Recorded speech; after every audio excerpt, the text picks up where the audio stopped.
Hello everyone! Magandang buhay po sa lahat. Welcome na welcome po kayo dito sa aking Mathematics Tagalog tutorial. Sa video na ito ay papaliwanag ko po sa inyo about solving money problem that involves commission. So ano nga po ba ang commission? Ang commission po ay may relationship sa sales. Ano nga po ba ang sales? Ang sales po ay perang napagbentahan sa isang product. So kapag meron kang napagbentahan o meron kang sales, meron ka pong commission. Kapag malaki ang sales, malaki din po ang commission. Kapag walang sales, walang commission. So this topic is all about money problem. So paano nga po ba i-calculate ang commission? Yan po yung aking tuturo sa inyo step by step. Bago ako mag-present ng examples, ay define muna natin ano nga po ba ang commission. Commission, it refers to the amount of money earned by a person from selling something. So again, ang commission po ay percentage or amount of money earned by a person sa kanyang napagbentahan. Okay, so ano nga po ba ang formula to calculate commission? Commission is equal to total sales times commission rate. Okay, so meron po tayong tatlong terms sa ating formula. Commission, para ma-compute mo ang commission, kailangan mo itong dalawa, total sales and commission rate. Okay? So how about, ang i-compute ko po ay commission rate. Ito naman po yung formula na gagamitin natin. Commission rate is equal to commission divided by total sales times 100. At kapag naman po ang hahanapin ko ay total sales is equal to commission over commission rate. So ipapaliwanag ko po step by step. Lahat po ng tatlong formula na ito ay magpipresent po ako ng examples para maintindihan po ninyo kung paano mag-compute ng commission, paano mag-compute ng commission rate, at paano po mag-compute ng total sales.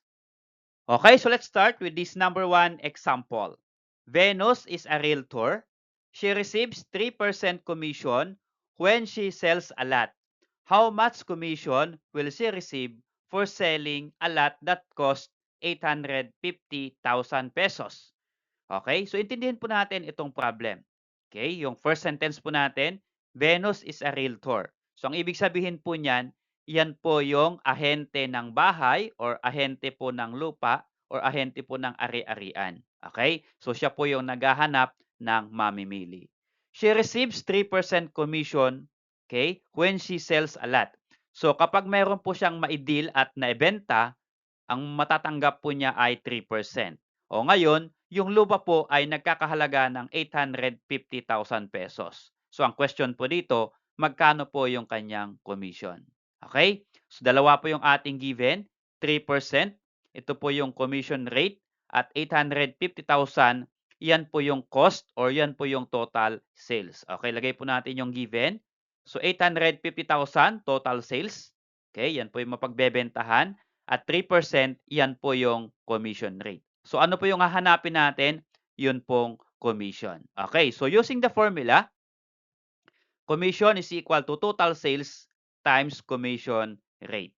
Okay? So substitute lang po natin yung ating given. So ang total sales po natin ay 850,000. Lagay po natin dito, 850,000.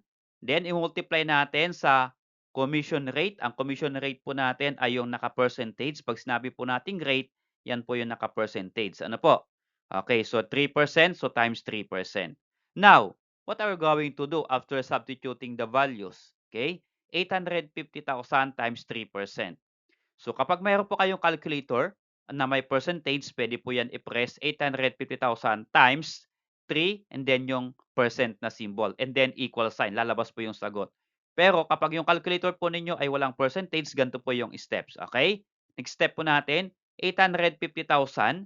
Yung pong 3%, hindi po kasi kaagad pwedeng i-multiply kapag wala pong percentage yung calculator. Kailangan po natin itong i-decimal. So, paano po yan i-decimal yung 3%? Para i-decimal po, ay divide po natin sa 100. Okay? Ang ibig sabihin po kasi ng percentage ay percent means 100. Okay? Ang highest percent is 100. Okay? So, 3 over 100. That is equal to 0.03. Or, ang shortcut po niyan, kapag 3% i-convert po sa decimal, i-move lang po yung decimal. Kapag yung number po ay walang decimal, kagaya po nito 3, ang decimal po niya ay nandito po sa, yan, lagay ko po ng dot, andyan po sa right ng digit. Kung i-move lang po natin yung decimal from right to left. So, 1, 2, bakit po 2? Kasi yung percentage, dalawa po yung 0 or yung 100, dalawa po yung 0. So, natin 1, 2. Okay? Kaya ito po ay 0.03. Kaya, kasi 1, 2, ito po yung decimal. At kapag yung decimal po ay nasa unahan, lagyan po natin ng 0. So, 0.03. Okay? Then, pwede na pong i-multiply sa 850,000. If you're going to multiply, that is equal to 25,500 pesos. So, yan po yung commission ni Venus kapag ang mapagbebentahan po ng bahay ay 850,000 pesos. So, okay na po yan.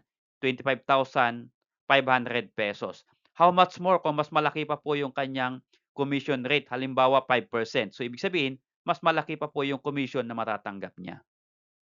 Okay, so about this number 2 example. McCoy earned 520 pesos commission when she sold a 13,000 pesos bicycle. What rate of commission did he get? Okay, intindihin po natin yung ating problem. Si McCoy daw ay makatanggap ng 520 pesos na commission sa mga pagbebentahan na 13,000 pesos na bicycle. Okay. So, dalawa po yung given natin dito. 520,000 pesos commission at 13,000 pesos amount of bicycle. Ito po yung total sales. So, ang tanong po dito ay yung rate of commission or commission rate. Okay? So, how to solve?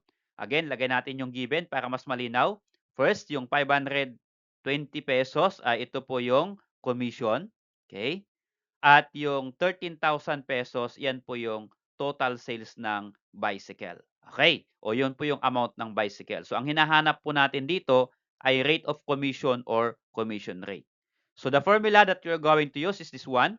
Commission rate is equal to commission divided by total sales times 100%. So, take note sa ating formula. Kapag ang pinag-uusapan ay rate, ayan po yung kinocompute natin. Kapag may rate, always times 100%. Okay. So, paano po gamitin tong formula? Substitute lang po natin yung given. Okay. Commission. Ano po yung commission natin dito? 520 pesos. Substitute po natin sa commission. That is 520 divide by total sales. Ang total sales po natin dito ay 13,000 pesos. Okay. So, divide by 13,000 pesos times 100%. Okay, so paano po i-simplify ito? First ay i-divide po muna natin 520 divided by 13,000. That is equal to 0.04. Then, multiply mo pa ng 100%. So, if you multiply, ito po, pwede na pong tanggalin yung percent at i-multiply po sa 100 kasi ipa-percentage lang po natin. Okay po. So, 0.04 times 100, that is equal to 4%. Okay? So, yung commission rate po ay 4%. Okay, so how about this number 3 example? Maki earned 800 pesos as commission for total sales of school supplies he sold. How much is the total sales if this is 5% of school supplies he sold? Okay? So, intindihin po natin yung problem. Si Makoy daw ay nakatanggap ng commission na 800 pesos. At ito pong 800 pesos na ito ay ito po yung 5% dun sa kanyang napagbentahan na school supplies. So, ang tinatanong po ng problem ay magkano yung total sales na kanyang napagbentahan. Okay? So, ilagay po natin yung given para mas malinaw. Yung 800 pesos ay commission ni Maki. At ito pong isang given, 5%, yan po yung commission rate. So, ang hinahanap po ng problem ay yung total sales o magkano po yung school supplies na napagbentahan lahat. Okay, so to solve this problem, ito yung formula na gagamitin natin. Total sales is equal to commission divided by commission rate. Okay? So, substitute po natin. Ang commission po natin ay equal to 800 pesos. So, ilagay po natin dyan, 800 pesos divided by, ang commission rate ay 5%. So, 800 divided by 5%. So, kapag i-divide po yan, actually, again, ito po ay 5% again. Hindi po pwedeng i-divide directly. So ito pong 5%, i-convert po muna natin ito sa decimal. So paano po? Again, yung 5% ay i-divide po natin sa 100. So 5% divide by 100, makukuha po ninyo ay 0.05. Or yung shortcut po ulit natin, ay i-move natin yung decimal ng 5. Yung 5 po ay wala pong decimal na nakikita natin dito. Ibig sabihin, yung decimal po niya ay nasa right ng 5. So i-move po natin yung decimal 2 times going to the left. So 1, 2, and then lagyan po natin ng 0 at decimal. Okay, so ito po ay 0.05. Ito po 'yon. At kapag yung decimal po ay nasa unahan, lagyan po ng 0. Kaya ito po ay 0.05. Okay, 'yun lang po yung shortcut niyan. Kung ayaw po ninyong mag-divide sa 100. Okay, now you can divide 800 pesos divided by 0.05. That is equal to 16,000.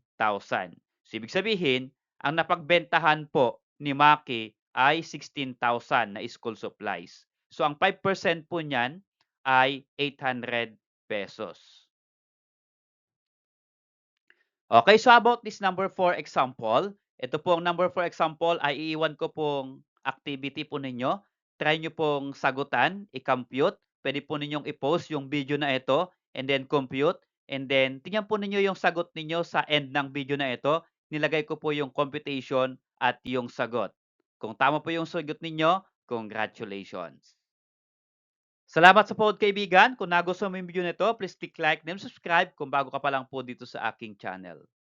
Okay, so ito yung ating sagot para sa number 4 exercise or activity. Okay, so ang earnings po ni Manny ay umabot po ng 42,500 pesos. So ang pagko-compute po ng earnings ay monthly salary niya na 30,000 pesos plus yung commission niya. Okay, so yung commission niya ay hindi given, kailangan i-compute nyo muna yung kanyang commission. Kapag nakuha po yung kanyang commission, i-add po sa 30,000 na monthly salary niya, ang makukuha niyo pong sagot dapat ay 42,500.